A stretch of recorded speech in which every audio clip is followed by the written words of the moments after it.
Millions of years ago, hundreds of different species of redwoods used to grow all over the northern hemisphere.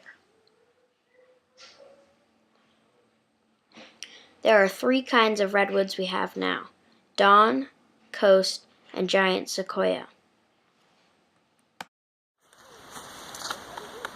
Why are you called a redwood?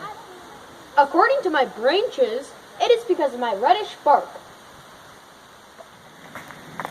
Why do you not burn down in forest fires? It is because of how little resin I have in my bark. But I do have a lot of tannin, which also keeps away pests. And how tall are you?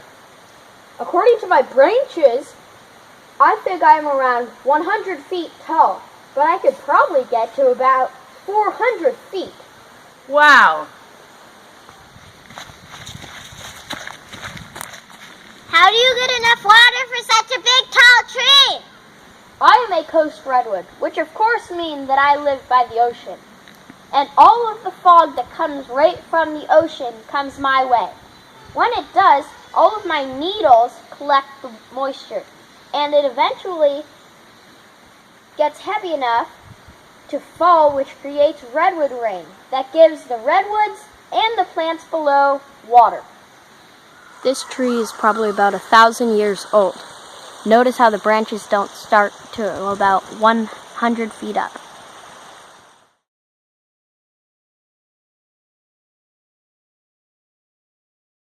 I'm Mike Thompson and I work for KWNA reporting system, and I had the opportunity yesterday to interview Julia Butterfly Hill on the satellite phone yesterday, as you can see up there.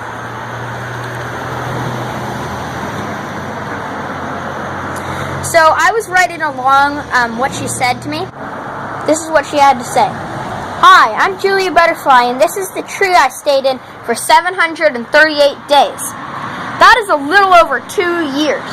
You might ask me, what did I do up in the tree for 2 years? Well, I had my family to haul me up food on a pulley, and I would lower down garbage bags with stuff that I did not need.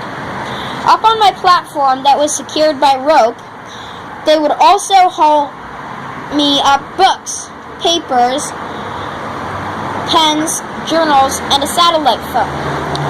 Also, I would climb to the top of the redwood tree that I named Luna every day with my sticky, sappy feet, 360 feet up, no harness. Pretty scary.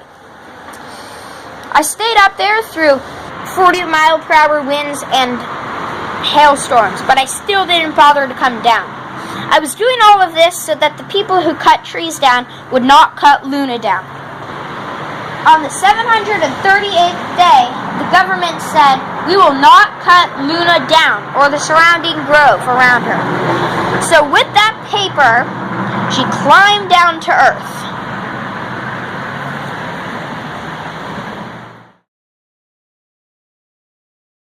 Hi, I'm Steve Still, and I've always loved climbing trees since I was a kid. Redwood trees are my passion. They're really fragile, and I'm just going to show you how I get up the tree.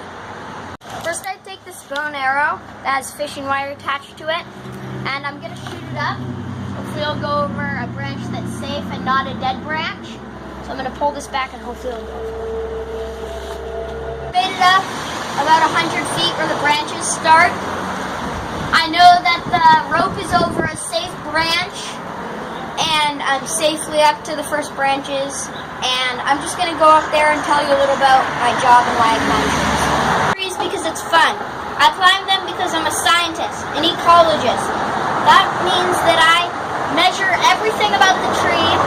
I've measured all the size of the needles, all around, how long the branches are, and one thing that I've really noticed is that the needles down at the bottom of the tree are much wider, they look much more happy, and the ones up at the top of the tree are scrunchy and they look like from a whole different species.